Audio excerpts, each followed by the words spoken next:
నెలాఖరులోపుగా 1,50,000 లోపు రుణం మాఫీ చేస్తామని అంటున్నారు. 1,00,000 రూపాయల రుణమాఫీ ఆల్రెడీ చేసేసినాం, ఇక నెక్స్ట్ 1,50,000 అంటున్నారు. ఆగస్టులో 2,00,000 లోపు మాఫీ ప్రక్రియ పూర్తి చేస్తాం. ఎందుకంటే ఇక్కడ 2,00,000 అన్నది ఆగస్టు 15 లోపు కంప్లీట్ చేయాలని ఒక డెడ్ లైన్ పెట్టుకున్నారు. ఎంపీ ఎలక్షన్లకి ముందు చాలా గుళ్ళ ముందు దేవుళ్ళ మీద ప్రమాణం చేసిండు ముఖ్యమంత్రి రేవంత్ రెడ్డి. సో దానికి అనుగుణంగా మొదటి విడతలో 1,00,000, ఆ తర్వాత 1,50,000, తర్వాత 2,00,000 రూపాయల మాఫీ చేసి తీరుతామని చెప్తున్నారు. మనమేమంటున్నాం అంటే వ్యవసాయ శాఖ మంత్రి తుమ్మల నాగేశ్వరరావే ప్రకటించిండు 18,000 మందికి ఇంకా 1,00,000 రూపాయల రుణమాఫీ జరగలేదు అని ఒక 2-3 డేస్ బ్యాక్ మాట్లాడడం జరిగింది. మరి ఆ 18,000 మందికి టెక్నికల్ ప్రాబ్లమ్స్ వల్ల కొన్ని కారణాల వల్ల పడలేదు వాళ్ళకని చెప్తున్నారు. మరి అదంతా క్లియర్ అయిపోయిందా? ఎందుకంటే ఇంకా చాలామంది మాకు రాలేదు అంటున్న వాళ్ళు ఉన్నారు. మరి వాళ్ళు ఎందుకు రాలేదంటున్నారు? వాళ్ళు అర్హులైన వాళ్ళు కూడా కొంతమంది ఉన్నారు, అర్హులకు ఇంకా రాలే. సో ఫస్ట్ దాన్ని పూర్తి స్థాయిలో కంప్లీట్ చేయండి.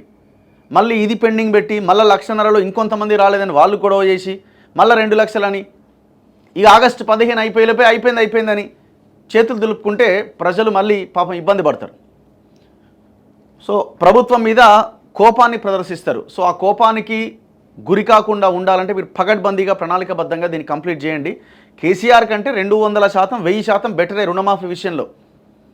ఎందుకంటే 4 విడతల్లో 1,00,000 రూపాయలు అని చెప్పి 1,00,000 రూపాయల లోపు అని పెట్టి 99,999 దగ్గర ఆపేసిండు.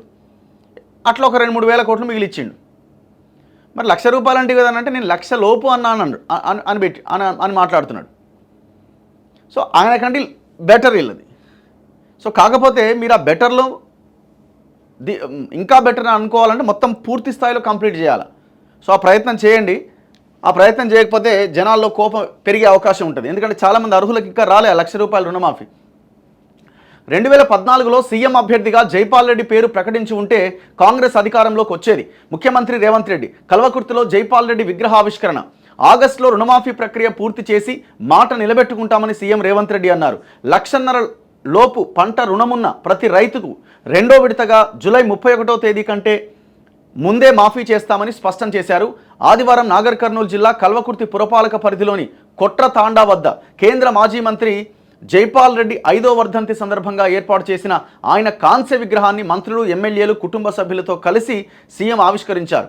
అంతకుముందు కల్వకుర్తిలో నిర్వహించిన బహిరంగ సభలో మాట్లాడారు.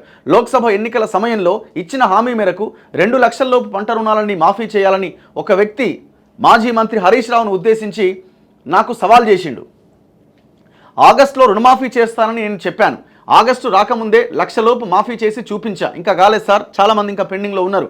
రైతుల ఖాతాల్లో ఇప్పటికే 6,093 కోట్లు జమ చేశాం. వచ్చే నెల 2వ తేదీ నుంచి 14వ తేదీ వరకు విదేశీ టూర్కు వెళ్తున్నా. అంటే దగ్గర 12 రోజులు ముఖ్యమంత్రి విదేశాల్లో ఉండబోతున్నారన్నమాట.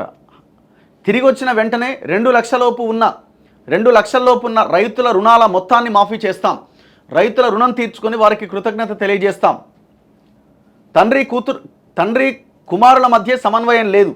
కాంగ్రెస్ అధికారంలోకి రావడం వల్లే పేదలకు కష్టాలు వచ్చాయని కేసీఆర్, కేటీఆర్, హరీష్ రావు అంటున్నారు.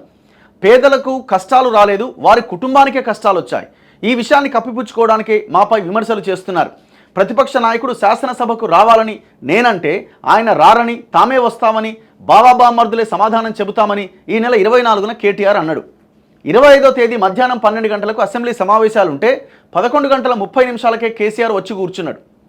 వారి మధ్య సమన్వయం లేదు. అధికారం కోల్పోయిన బాధ కొట్టొచ్చినట్టు కనిపిస్తోంది.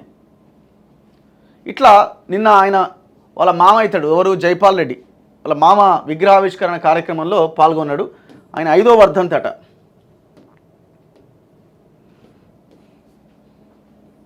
ఆ సందర్భంగా ఆయన చేసిన వ్యాఖ్యలు ఇవన్నీ కూడా